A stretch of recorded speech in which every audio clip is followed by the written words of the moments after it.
Hello, नमस्ते दोस्तों, कैसे हो सब लोग? अच्छे? तो देखो बच्चों, मैं विकास कुमार ढाका सोनी एजुकेशन प्लेटफॉर्म पे आप लोगों का वेलकम करता हूं। आज की क्लास में अपन नया चैप्टर स्टार्ट करने वाले हैं और चैप्टर का नाम आप लोगों को दिखाई दे रहा है समय और दूरी। तो आज अपन पढ़ेंगे समय और दूरी। इंग्लिश में अपन कहें तो time and distance. Time and distance बच्चों,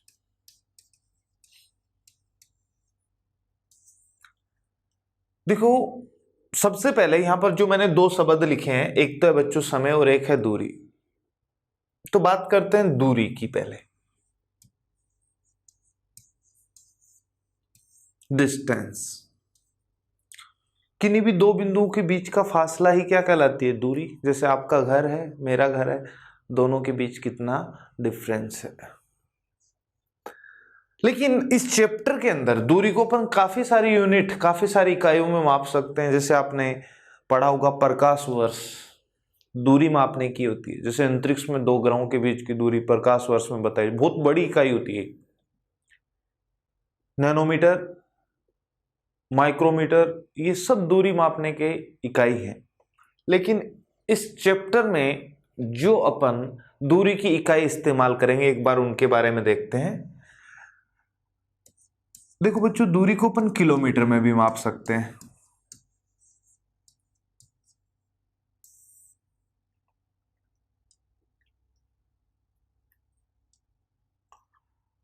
दूरी को अपन हेक्टोमीटर में भी माप सकते हैं।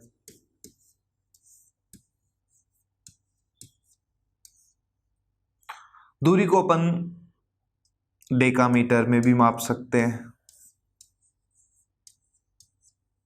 ऐसे ही मीटर, डेसीमीटर, सेंटीमीटर और मिलीमीटर,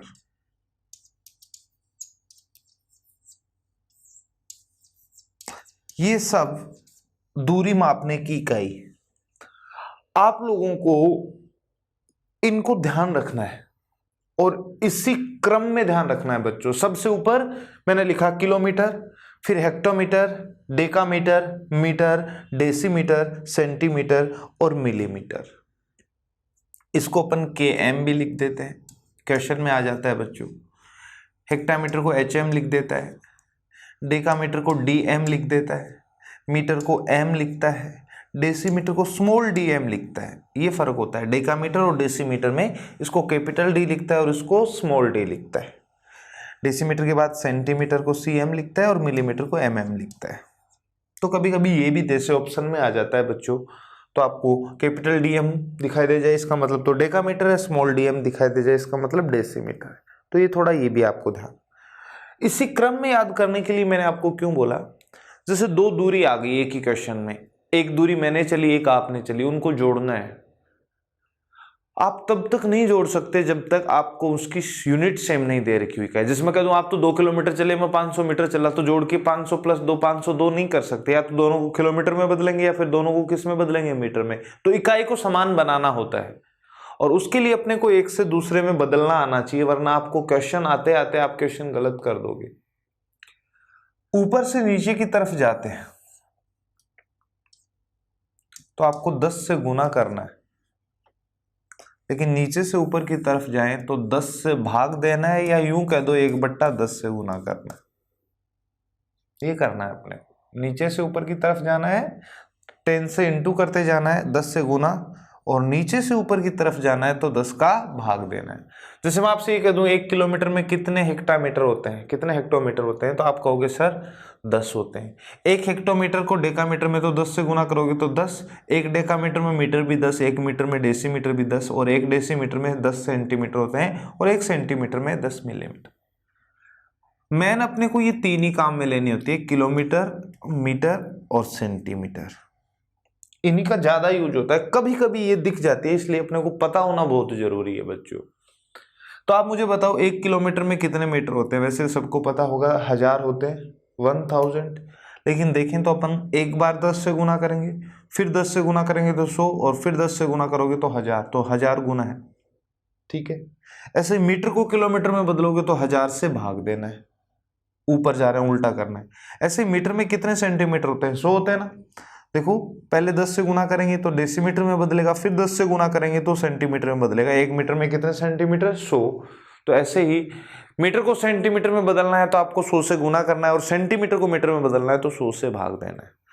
अपन अपना चैप्टर स्टार्ट करें उससे पहले आपको इन इकाई के बारे में अच्छे से पता होना चाहिए भाई।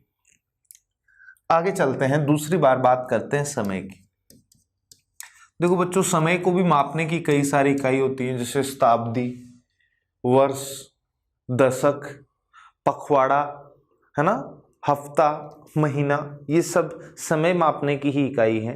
लेकिन इस टॉपिक में, इस चैप्टर में अपन जो समय की इकाई लेंगे वो कौन कौन सी होंगी? टाइम को अपन एक तो घंटे में मेजर कर सकते हैं, आवर्स में एच लिखता है, कभी कभी HR भी लिख देता है। समय को अपन मिनट में भी कन्वर्ट कर सकते हैं, इसको MIN लिख देता है। और समय को अपन सेकंड में भी बता सकते हैं, इसको SEC लिख देता है, पूरा सेकंड लिख देगा वरना SEC। अगर ऊपर से नीचे की तरफ जाना है तो आपको 60 से गुना करना है, और नीचे से ऊपर की तरफ जाना है तो आपको 60 से भाग देना है। जैसे 1 घंटे में कितने मिनट? 60। 1 मिनट में कितने सेकंड? तो 60। अब मैं आपसे पूछ लूं 1 घंटे में सेकंड कितने? 2 बार 60 से गुना कर रहा है तो 60 गुना 60 कितना? 36। समझ आ गई बात? और ऐसे ही सेकंड को मिनट में बदलना है तो 60 से भाग देना है, मिनट को घंटे में बदलना है तो 60 से भाग देना है। तो सबसे पहली चीज तो ये, इन इकाइयों के बारे में आपको पता होना चाहिए। एक दूसरे को कभी कभी बदलनी पड़ती है अपने को, तो वहां पर 60 है और यहाँ पर 10 काम में ले रहे हैं, ऊपर से नीचे जाएंगे गुना करना है, नीचे से ऊपर जाएंगे तो भाग देना है। क्या ये चीज सबकी क्लियर है? क्या बोलो हाँ। आगे बढ़ते हैं, नेक्स्ट देखो। जब कभी भी आप दूरी और समय की बात करोगे तो एक वर्ड अपने आप निकल के आता है, वो होता है चाल। चाल को अपन इंग्लिश में स्पीड बोलते हैं, गति भी कह देता है कभी कभी। और चाल निकालने का फॉर्मूला होता है बच्चों दूरी बट्टा समय, डिस्टेंस अपॉन टाइम, दूरी बट्टा समय। जैसे देखो, मैं आपको कह दूं कि आप अपने घर से 40 की स्पीड से चल के आए, ये फिर स्पीड पूछ लेता हूं। जैसे कि क्वेश्चन ये मान लो आपके घर से जयपुर की दूरी है 80 किलोमीटर बच्चों, और आपने ये दूरी 2 घंटे में तय की। कितने घंटे में? 2। तो फिर मैं आपसे पूछ लूं आपकी चाल क्या रही होगी? तो दूरी कितनी? 80। कितने घंटे में है? 2 घंटे में। 80 बट्टा 2 यानी 40। अब दूरी आपने किलोमीटर में ली है और समय आपने घंटे में, तो 40 के आगे भी आप किलोमीटर प्रति घंटे लगाओगे। तो याद रखना, चाल दूरी समय में ये संबंध होता है। अब जरूरी नहीं बच्चों आपको हर बार चाल ही पूछता है, दूरी पूछ लेगा तो फॉर्मूला बन जाएगा चाल गुना समय, है कि नहीं? और अगर समय पूछ लेते हैं तो दूरी बट्टा चाल इधर चली जाएगी, समय इधर आ जाएगा। तो इसी से निकल के आया है दूरी निकालने का फॉर्मूला चाल गुना समय। और ऐसे ही अगर आपको समय निकालना है तो उसका फॉर्मूला होगा बच्चों दूरी बट्टा चाल। क्लियर है ना? ये एक ही फॉर्मूला है, मैंने आपको लिख दिया है। तो ध्यान रखना, दूरी आपने ली किलोमीटर में, समय आपने लिया बच्चों घंटे में, तो अपनी जो स्पीड आएगी वो अपन लेंगे किलोमीटर प्रति घंटे में। एक तो ये ज्यादातर यूज होता है। अब आप कहोगे सर दूरी किलोमीटर में लूं और समय मैं मिनट में ले लूं, तो बच्चों चाल किलोमीटर प्रति मिनट में आएगी अगर नहीं बदलोगे तो। ध्यान रखना, इस बार दूरी को मैं ले रहा हूं बच्चों मीटर में और समय को ले रहा हूं मैं सेकंड में, तो अपनी स्पीड आएगी मीटर प्रति सेकंड। अब इन दोनों के बीच में आपको थोड़ा सा रिलेशन पता होना चाहिए। किलोमीटर प्रति घंटे वाली स्पीड को अगर मीटर पर सेकंड में बदलनी है तो अपने को 5/18 से गुना करना पड़ता है। लेकिन अगर मीटर पर सेकंड को किलोमीटर पर आवर में कन्वर्ट करना है तो आपको 18/5 से गुना करना पड़ेगा, उल्टा करना पड़ेगा। देखो ये कैसे आया, एक बार देख लेते हैं। जैसे मैंने आपको कहा किलोमीटर प्रति घंटे, प्रति का मतलब बट्टा ही होता है बच्चों, को बदलना है मीटर प्रति सेकंड में। तो बताओ 1 किलोमीटर में मीटर कितने होते हैं? 1000। तो 1000 से गुना करना पड़ेगा ऊपर, तब जाके किलोमीटर किस में बदलेगा? मीटर। 1 घंटे में 60 मिनट और 1 मिनट में 60 सेकंड, तो क्या 1 घंटे में टोटल 3600 सेकंड। अब देखो 2 जीरो से 2 जीरो काट दिया, फिर 2 से काटो 5 बार और फिर 2 से काटो 18। तो किलोमीटर प्रति घंटे को मीटर पर सेकंड में बदलना है तो इधर किससे गुना किया? 5/18 से। लेकिन मीटर पर सेकंड को किलोमीटर पर आवर में बदलोगे तो ये 5/18 इधर आएगा, तो कितना बन जाएगा? 18/5। तो आपको ये भी ध्यान रखना है। यहां तक अपन ने एकदम बेसिक चीजें पढ़ी है, केवल और केवल इकाई के बारे में बात की है, और दूसरी अपन ने बात की है कि इनके बीच में रिलेशन क्या होता है तीनों के बाद। तो चाल बराबर होता है दूरी बट्टा समय। क्लियर है ना? तो यूनिट का खास तौर से आपको ध्यान रखना है। देखो हाँ, क्वेश्चन ये रहा, एक व्यक्ति कार द्वारा 720 मीटर की दूरी को कितने समय में तय कर लेगा यदि कार की चाल कितनी है? 36 किलोमीटर प्रति घंटे। ध्यान से समझो, कैसे यूनिट का ध्यान रखना है वो बता रहा हूं। बहुत ही सिंपल सा क्वेश्चन है। जो दूरी है यानी कि डिस्टेंस d, वो अपने को दे रखी है 720 मीटर,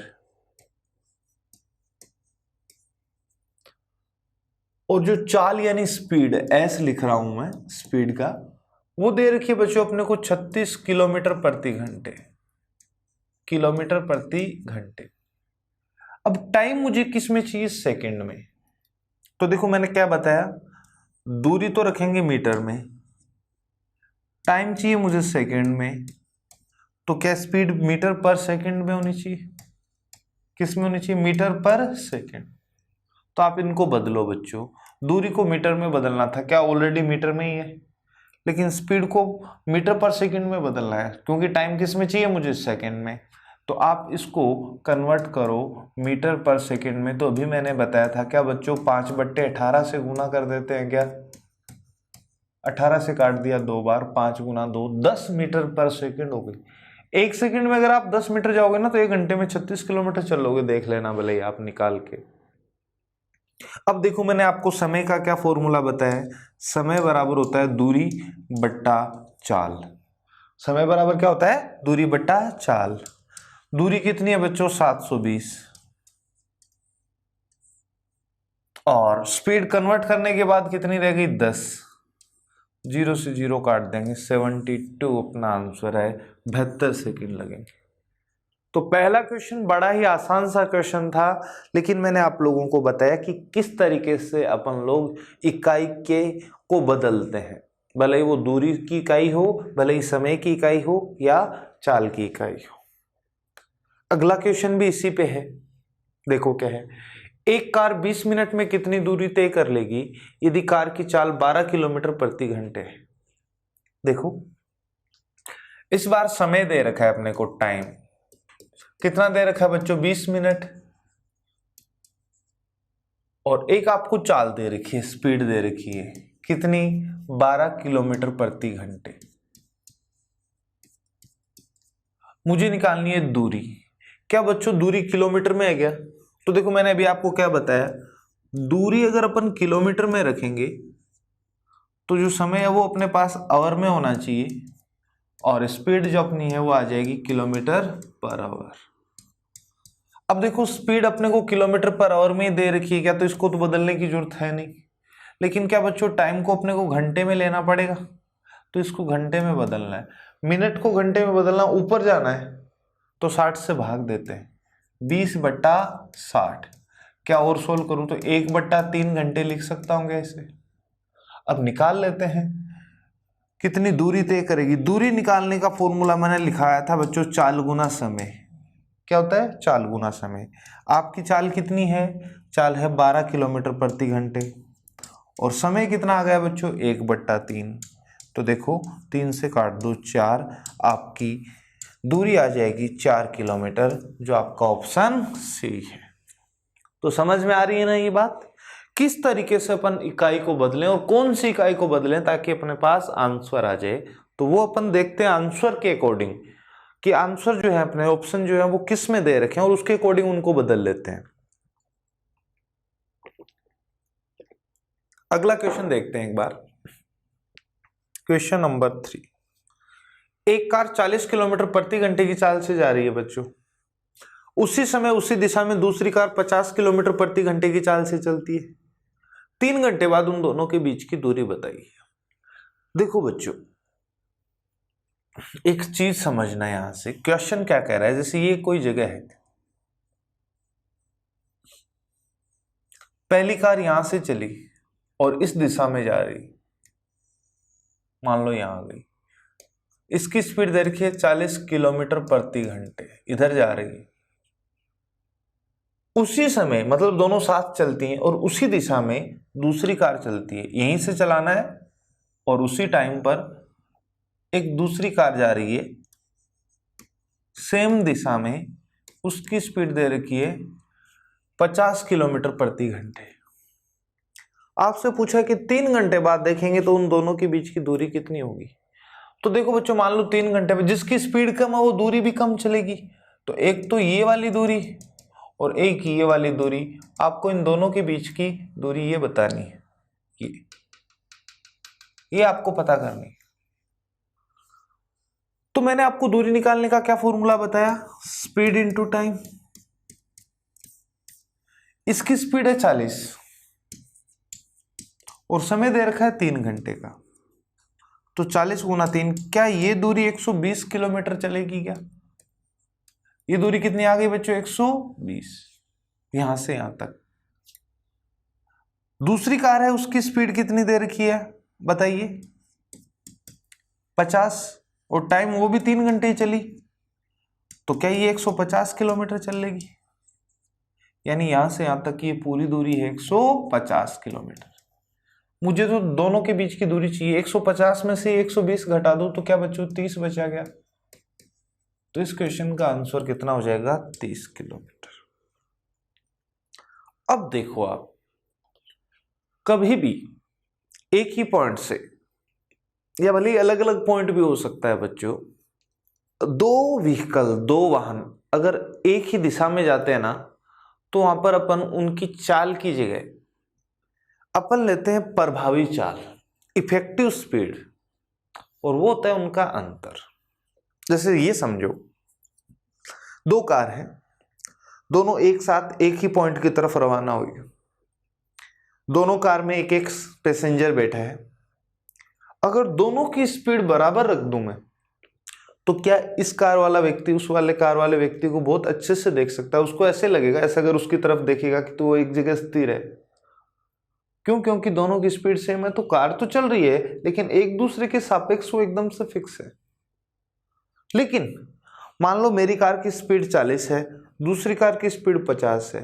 अगर वो कार मेरे पास से गुजरेगी तो उसमें बैठा हुआ व्यक्ति मेरे को ऐसा लगेगा कि 10 की स्पीड से जा रहा है, क्योंकि अगर उसकी 40 होती तो उसकी और मेरी कैंसिल हो जाती, लेकिन उसकी अगर मेरे से ज्यादा होगी तो वो आगे निकलेगा, और आगे निकलेगा तो दोनों की स्पीड का अंतर लेंगे। तो याद रखना, अगर दो व्हीकल, दो वाहन एक ही तरफ जाते हैं तो ना तो पहले की स्पीड लेनी है ना दूसरे की, अपने को लेनी है प्रभावी चाल, इफेक्टिव स्पीड, और वो होती है बच्चों दोनों का अंतर। लेकिन अगर विपरीत दिशा में जाएंगे तो उल्टा करना है, ना तो पहले की चाल लेनी ना दूसरे की चाल, चाल प्रभावी चाल लेनी है, इफेक्टिव स्पीड लेनी है, और उस केस में लेते हैं दोनों का टोटल। तो ये क्वेश्चन बड़ा ही आसान हो जाता। अपने को पता है दूरी निकालने का फॉर्मूला होता है बच्चों चाल गुना समय। दोनों एक ही तरफ जा रही हैं, क्वेश्चन में कह रहा है ना उसी दिशा में, तो एक की 50 एक की 40, दोनों का अंतर बच्चों 10, और कितने घंटे बाद 3, तो 3, यानी हर घंटे में वो 10 किलोमीटर आगे बढ़ेगी, तो 2 घंटे बाद 20 किलोमीटर आगे बढ़ जाती, 3 घंटे बाद 30 किलोमीटर आगे बढ़ जाएगी, आंसर हो जाएगा। तो इस क्वेश्चन से अपन ने एक नया लॉजिक सीखा है कि कब स्पीड को जोड़ना है, कब घटाना है। जब दोनों वाहन एक ही तरफ जाते हैं बच्चों, तो दोनों के स्पीड का अंतर लेते हैं, लेकिन जब दोनों विपरीत दिशा में जाएंगे तो फिर अपन दोनों का क्या लेंगे, टोटल लेंगे, सम लेंगे, योगफल लेंगे। क्लियर है यहां तक? चलो आगे बढ़ते हैं। चौथा क्वेश्चन देखो क्या है। एक आदमी को 20 किलोमीटर का सफर तय करना था, उसे 20 किलोमीटर जाना था। 1 घंटा 40 मिनट वो चल लिया और चलने के बाद वहां रुकने के बाद उसने देखा कि उसके द्वारा तय की गई दूरी, अब तक वो जितना चल के आया ना, वो दूरी, जो दूरी बाकी रह गई 20 किलोमीटर तो टोटल जाना था, उसमें से कुछ चल लिया, कुछ बाकी है। तो वो ये कह रहा है कि उसने देखा कि उसके द्वारा चली गई दूरी, तय की गई दूरी, बाकी दूरी का 5/7 है। कितना है? 5/7। तो आपसे पूछा है कि उस आदमी की चाल कितनी होगी किलोमीटर प्रति घंटे में। देखो दूरी किलोमीटर में, ये टाइम घंटे में बदल लेना है पूरा, और उसके द्वारा चली गई दूरी अगर आ जाए मेरे पास, कितनी दूरी चला इतने समय में, तो दूरी बटा समय। देखो समय तो अपने पास है बच्चों,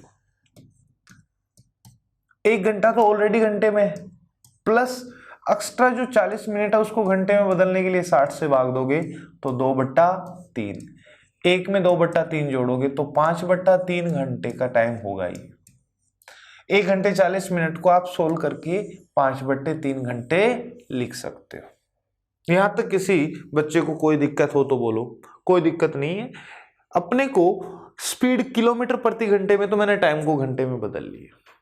इतनी देर तक वो चल चुका है, अब तक 20 किलोमीटर में से 5/3 घंटे तक वो चल लिया, लेकिन कितनी दूरी चल लिया वो भी मुझे मिल जाए तो दूरी बट्टा समय अपना आंसर आ जाएगा। तो अब अपने को निकालनी है चली गई दूरी।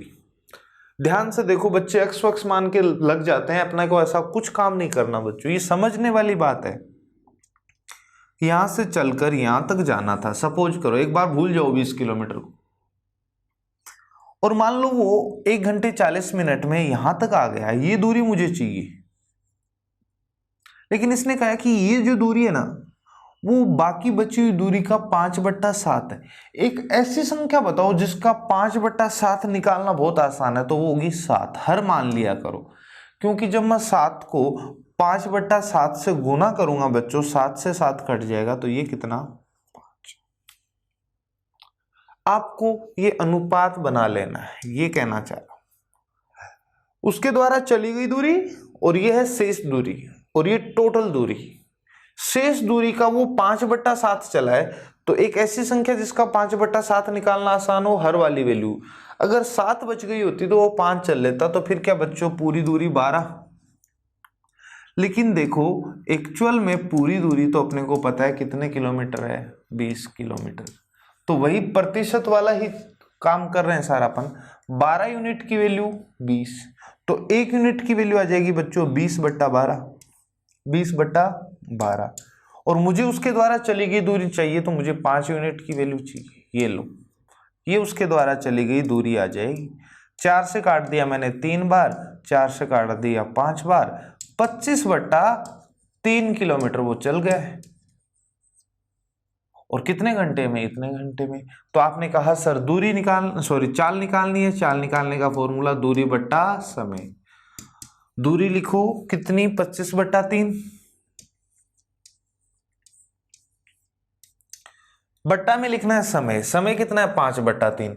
तो बच्चों किसी भी संख्या को 5/3 से अगर भाग देना है तो गुना कर सकते हो 3/5 से, एक ही बात है, उल्टा कर दिया करो। भाग की जगह गुना बनाते हो तो दाएं तरफ वाली वैल्यू को उल्टा कर देना है, 5/3 की जगह 3/5 कर देना।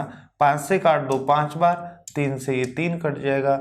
यही अपनी स्पीड रह गई 5 किलोमीटर प्रति घंटे। तो इस क्वेश्चन में अपने को दूरी सीधी सीधी दे नहीं रखी थी, टाइम तो दे रखा था, लेकिन कितनी दूरी वो चल लिया 20 में से, वो देने के लिए आपको अनुपात बनाकर फिर निकालना पड़ेगा। क्लियर है ना? चलो तो फिर आगे बढ़ते हैं अपने अगले क्वेश्चन पे। 5वां क्वेश्चन देखो क्या कह रहा है। यदि एक व्यक्ति 20 किलोमीटर की दूरी 5 किलोमीटर पर आवर की स्पीड से जाता तो वो 40 मिनट देरी से पहुंचता।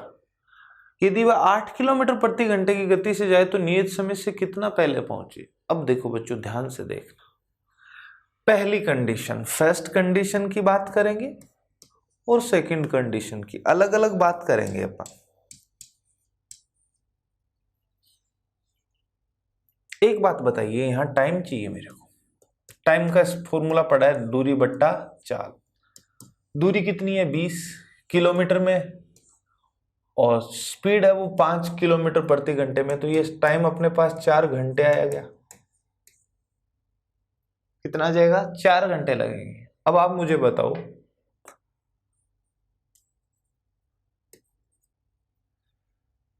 अब यही 20 किलोमीटर दूसरी कंडीशन में कह रहा है किस स्पीड से जा रहा है? 20 किलोमीटर दूरी तो वही है, लेकिन 40 बार कितनी है? 8। 4 से काट दो 2 बार, 4 से काट दोगे 5। 5 का आधा होता है बच्चों 2.5, तो आप लिख सकते हो 2 घंटे 30 मिनट। लिख सकते हो ना 2.5 घंटे को। दूसरी बार ये टाइम लगेगा, पहली बार ये टाइम लगेगा। लेकिन देखो, ये कह रहा है कि अगर वो 20 किलोमीटर 5 की स्पीड से जाता तो 40 मिनट लेट हो जाता। ये वाला जो टाइम है ना उसने लिया है, वो जो समय लगना था ना उससे 40 मिनट ज्यादा है। तो मुझे वास्तविक समय निकालना है कि वास्तव में उसे टाइम पर पहुंचना था तो कितने बजे पहुंचना, कितने घंटे में पहुंचना होता। ये समय इस वास्तविक समय से 40 मिनट देरी से मतलब अधिक होगा ना बच्चों, अधिक है। तो इसमें से 40 कम कर दूं तो क्या सही समय आ जाएगा? ये जो टाइम आपने निकाला ना 4 घंटे, वो वास्तविक समय से 40 मिनट ज्यादा है। तो इसको 40 वापस कम कर दूं तो वास्तविक समय आ जाएगा। तो क्या बच्चों मैं कह दूंगा 3 घंटे 20 मिनट। इसमें 40 जोड़ो वापस से 60 मिनट बन जाएंगे एक पूरा। फिर आपसे क्वेश्चन में पूछा क्या, अगर वो इस स्पीड से जाए तो इतने घंटे लगेंगे, ये मैं पहले ही निकाल चुका हूं। इस वास्तविक समय से वो कितना पहले पहुंच जाएगा, तो इन दोनों का अंतर बता देना है। आपको 3 घंटे 20 मिनट में पहुंचना था और इस बार आप 2.5 घंटे में पहुंच गए। तो बताओ बच्चों 30 मिनट तो ये रह गए 3 घंटे बनने में, और 20 एक्स्ट्रा, 30 + 20 क्या 50 मिनट का फर्क है क्या इन दोनों में? भाई 3.5 घंटे लेता तो पूरा पूरा 1 घंटा हो जाता, 2.5 घंटे और 3.5, लेकिन ये 10 मिनट कम है तो 1 घंटे में से 10 कम कर दो। तो इस बार वो 50 मिनट जल्दी पहुंच रहा है। और यही पूछा आपसे कितने समय पूर्व पहले पहुंचा, तो अपना आंसर हो जाएगा कितना? 50 मिनट। बताइए क्लियर है क्या ये चीज? तो सिंपल सा क्वेश्चन था। आगे चलते हैं क्वेश्चन नंबर 6। लैंग्वेज पढ़ो सभी बच्चे। एक व्यक्ति जयपुर से सीकर के लिए जाता है, तब जाता है बच्चों 40 किलोमीटर पर आवर की स्पीड से, और सीकर से जयपुर आता है तो आता है 60 की स्पीड से। उसकी औसत चाल बतानी। ये क्वेश्चन भी ऐसा ही है और ये क्वेश्चन भी ऐसा ही है। तो देखो, ये औसत चाल से रिलेटेड जो क्वेश्चन है ना, वो अपन करें उससे पहले मैं आपको थोड़ा सा पढ़ाऊंगा बच्चों। देखो अपन वापस थ्योरी पे आते हैं, ध्यान से सुनो। क्या है औसत चाल, वो समझते हैं अपन। औसत चाल बच्चों, औसत चाल को इंग्लिश में अपन बोलते हैं एवरेज स्पीड। एवरेज स्पीड बोलते हैं अपन इसको। औसत चाल का फॉर्मूला जो होता है ना, वो होता है बच्चों कुल दूरी बट्टा कुल समय। कुल दूरी बट्टा कुल समय। चाल का फॉर्मूला दूरी बट्टा समय पड़ा, औसत चाल में कुल और लगा देता हूं। ये कुल क्या है वो देखो। जैसे कि मैं आपको ये कहूं कि आप घर से निकले, पहले आप साइकिल से गए। ध्यान से समझना इस चीज को। एवरेज स्पीड एक्चुअल में होती क्या, वो सीखने जा रहे। आप साइकिल से बच्चों 10 किलोमीटर गए और आपको आधा घंटा लग गया। कितना टाइम लग गया? आधा घंटा। फिर आपने साइकिल वहां छोड़ दी, फिर आपने बस पकड़ी। बस से आपने आगे 60 किलोमीटर की दूरी तय की और बस ने 1.5 घंटे का समय ले लिया। कितना ले लिया? 1.5 घंटे। फिर आप बस से उतरे और आपने वहां से ट्रेन पकड़ी।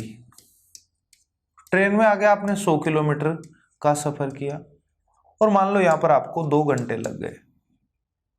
तो फिर आपसे पूछ लेगा कि औसत चाल बताओ आपकी इस पूरी यात्रा के दौरान।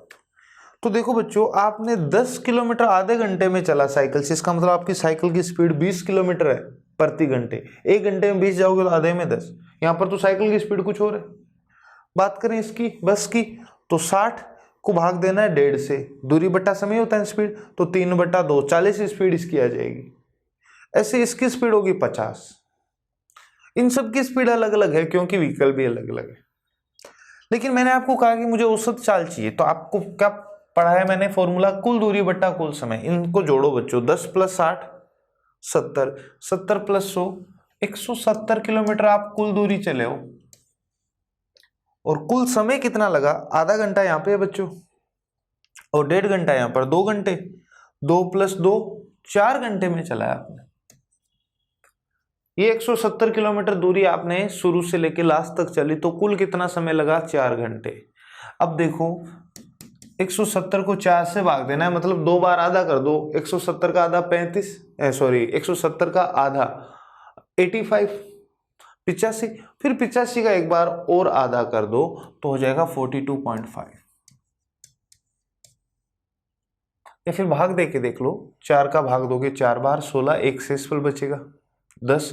4 का भाग 2 बार जाएगा, 10 में 8 बचा, शेषफल 2, आगे 0, तो पॉइंट लगा दिया, और 20 में 4 का 5, तो ये आपकी औसत स्पीड आ गई। अब ये क्या है वास्तव में? औसत स्पीड का मतलब होता है जो दूरी आपने चली वो अलग अलग स्पीड से चली थी, और ये आपको टाइम लगा था टोटल। तो औसत चाल वो चाल होती है जो शुरू से लेकर लास्ट तक आप मेंटेन रखो, ना तो उसे बढ़ने दो ना घटने दो, तो उतनी ही दूरी आप उतने ही घंटे में चले जाओ। ये होती है औसत चाल। समझ में आई मेरी बात? क्या होती है औसत चाल? कुछ दूरी आपने कुछ समय में तय की, लेकिन आपकी वहां पर स्पीड अलग अलग थी क्योंकि आपने अलग अलग व्हीकल यानी वाहन यूज किए। तो औसत चाल वो चाल होती है जो शुरू से लेकर लास्ट तक अगर अपन उसी चाल से चलते तो भी वही दूरी उतने समय में पहुंच जाते। तो औसत चाल का फॉर्मूला होता है बच्चों कुल दूरी बट्टा कुल समय। ये ध्यान रखना, ठीक है ना? मैं एक बार वापस उस क्वेश्चन पे चलता हूं जो अपना क्वेश्चन था। अच्छे से समझते हैं इन चीजों को बच्चों पर। देखो 6 नंबर छोड़ो, 7 भी छोड़ो, 8 क्वेश्चन पे आई। एक हवाई जहाज है, वो पहले तो गया 2500 किलोमीटर बच्चों, फिर गया 1600 किलोमीटर, और फिर गया 500 किलोमीटर। और जब वो 2500 किलोमीटर गया था ना, तब तो उसकी स्पीड कितनी थी, 500 किलोमीटर प्रति घंटे। 1600 किलोमीटर गया तो उसकी स्पीड थी 400 किलोमीटर प्रति घंटे, और ये 500 किलोमीटर गया तब उसकी स्पीड कितनी थी, 250 किलोमीटर प्रति घंटे। अब आपसे पूछ लिया कि हवाई जहाज की औसत चाल ज्ञात कीजिए। तो देखो मैंने अभी आपको क्या बताया, औसत चाल का फॉर्मूला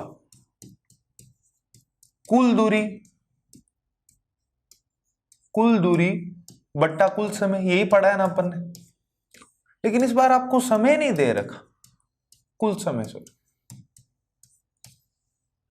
इस बार आपको स्पीड दे रखी है। तो पहले आपको टाइम निकालना पड़ेगा बच्चों। देखो दूरी तो मैं लिख लेता हूं, पहले तो 2500 किलोमीटर गया वो, फिर आगे 1600 और गया, फिर बच्चों 500 और गया, गया कि नहीं? और बात करें अपन यहां पर समय की, तो देखो बच्चों 2500 किलोमीटर 500 की स्पीड से जाओगे तो कितना टाइम लगेगा। एक बार साइड में निकालता चलता हूं। पहली कंडीशन में टाइम निकालने का फॉर्मूला होता है दूरी बट्टा चाल।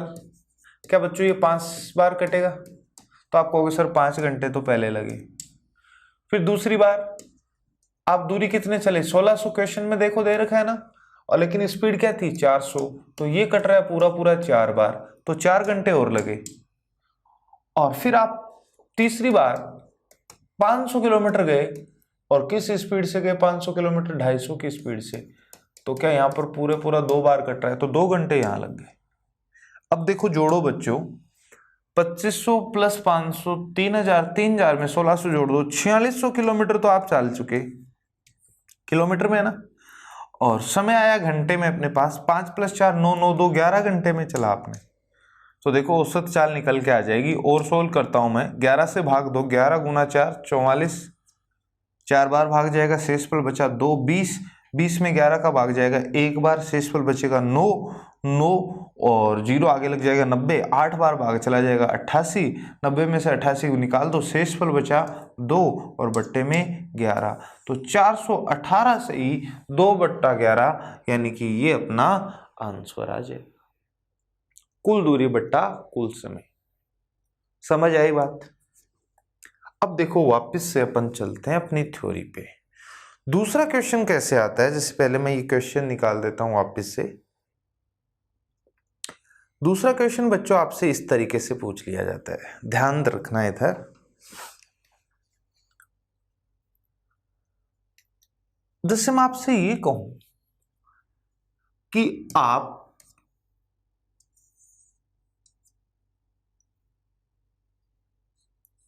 जयपुर से दिल्ली जा रहे हो, ध्यान से समझना, ये दूरी क्या नहीं पता। आप गए थे तब तो आपकी स्पीड ये थी, कुछ भी हो सकता है इसकी जगह, और जब वापस आए ना तो स्पीड थी ये। फिर आपसे पूछ लूं मैं, औसत चाल बताओ। जो दूरी अक्ष की स्पीड से चले वही दूरी वाई की स्पीड से चले, दूरी सेम होनी चाहिए।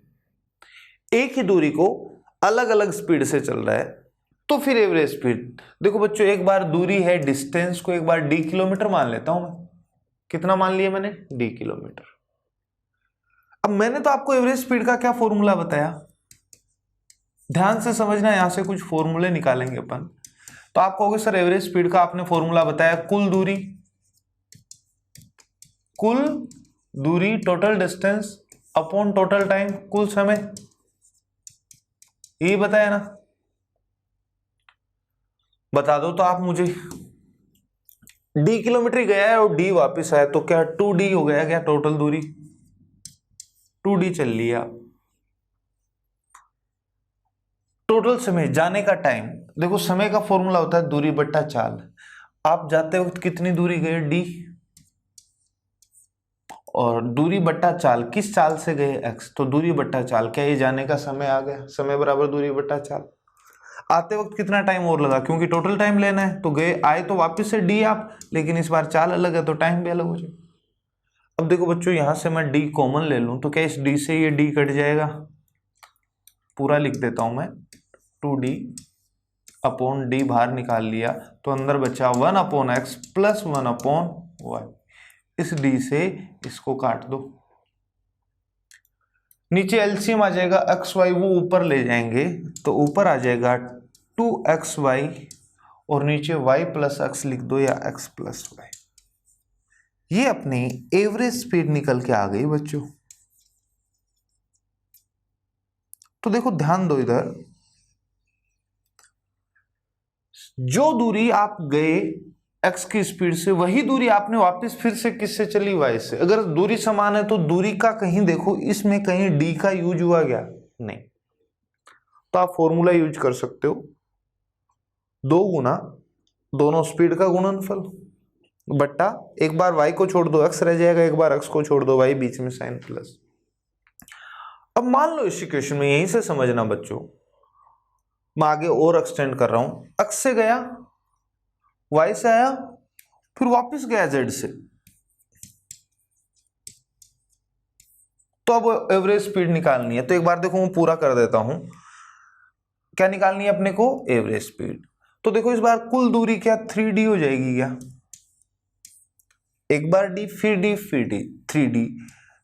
पहली बार गया था तो ये समय लगा था दूरी बट्टा चाल, वापस आया तो ये समय, और फिर वापस गया तो ये समय। क्या d तो कॉमन आके कट जाएगा, तो ऊपर रह गया 3, और बच्चों जैसे d कॉमन आ गया तो d हट जाएगा, ऊपर से एक एक एक, एक्स वाई जेड का एलसीएम, एक्स वाई जेड क्या वो ऊपर चला जाएगा, यहां पर आएगा वाई जेड, तो ये आ जाएगा x y plus y z plus z x. तो आज के बाद आप ध्यान रखना, जब एक ही दूरी को दो अलग अलग स्पीड से चले तो 2 और दोनों को गुना, एक बार y को छोड़ दो x, एक बार x को छोड़ दो y, बीच में साइन प्लस। लेकिन अगर 3 से चले एक ही दूरी 3 अलग अलग स्पीड से, तो 3 और तीनों को गुना, एक बार z को छोड़ दो अक्स y, एक बार अक्स को छोड़ दो y z, और एक बार y को छोड़ दो z अक्स। ऐसे एक एक को छोड़कर बाकी लिखते जाना सारे। तो बताओ अगर 4 स्पीड होती ए बी सी डी और एक ही दूरी चल रहे हैं, तो बताओ आप एवरेज स्पीड का फॉर्मूला ये निकाल देते क्या बच्चों? 4 है ना, तो 4 ए बी सी डी, चारों को गुना, एक बार डी को छोड़ दिया मैंने तो ए बी सी, फिर सी को छोड़ दो तो ए बी डी, फिर बी को छोड़ेंगे तो आप कहोगे सर ए सी डी, और फिर लास्ट में ए को छोड़ेंगे तो बी सी डी। तो इस तरीके से जब एक ही दूरी, बार बार बोल रहा हूं दूरी क्या होनी चाहिए? समान। जब समान दूरी को अलग अलग स्पीड से चला जाए तो एवरेज स्पीड निकालने का फॉर्मूला हो जाता है 2 है तो ये, 3 है तो ये, 4 है तो ये। क्लियर? तो इस पे बेस्ड जो क्वेश्चन है वो अपन करेंगे नेक्स्ट क्लास में। लेकिन ध्यान रखना अगर ये फॉर्मूले याद नहीं है ना तो भी अपन वापस से पूरा करेंगे फिर। अदरवाइज बच्चों कुल दूरी बट्टा कुल समय, दूरी कुछ भी मान लेना और इस तरीके से करोगे तो वैसे उस वाले फॉर्मूले से भी हो जाता है कुल दूरी बट्टा कुल समय, क्योंकि आपने देखा total distance upon total time, उसी से मैं निकाल के लाया हूँ। वहां पर भी वो आप जो दूरी मानोगे, एक्स मानोगे तो एक्स कट जाएगा, डी मानोगे तो डी वो कट जाता है। क्लियर? तो नेक्स्ट क्लास में अपन इस पे बेस्ट क्वेश्चन करेंगे। तो आज की क्लास में अपन ने जितना भी पढ़ा है आप उसको अच्छे से रिवाइज करो। कुछ भी ऐसा नहीं होना चाहिए जो आपको समझ में नहीं आए। अगर समझ नहीं आता तो वीडियो को बार बार रिवाइज करके देखो। अदरवाइज जब अपन प्रॉब्लम क्लास रखेंगे तो वहाँ पर अपन अपने डिस्कस करेंगे। ठीक है? ओके गाइस, मिलते हैं नेक्स्ट क्लास में, तब तक के लिए बाय।